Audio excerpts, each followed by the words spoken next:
ప్రముఖ హాస్య నటుడు కోటా శ్రీనివాసరావు గారు కన్నుమూశారు. ఆయన వయసు ఇప్పుడు ప్రస్తుతం 83 సంవత్సరాలు. కొంతకాలంగా అనారోగ్యంతో బాధపడుతున్న కోటా శ్రీనివాసరావు తెల్లవారుజామున 4 గంటలకు తుది శ్వాస విడిచారు. 1942 జూలై 10వ తేదీన కోటా శ్రీనివాసరావు గారు జన్మించారు.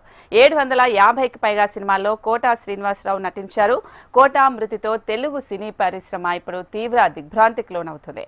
4 దశాబ్దాలుగా సినీ రంగంలో ఎన్నో విలక్షణ పాత్రల్లో కోటా గారు నటించారు. 2015లో పద్మశ్రీ పురస్కారం కూడా అందుకున్నారు.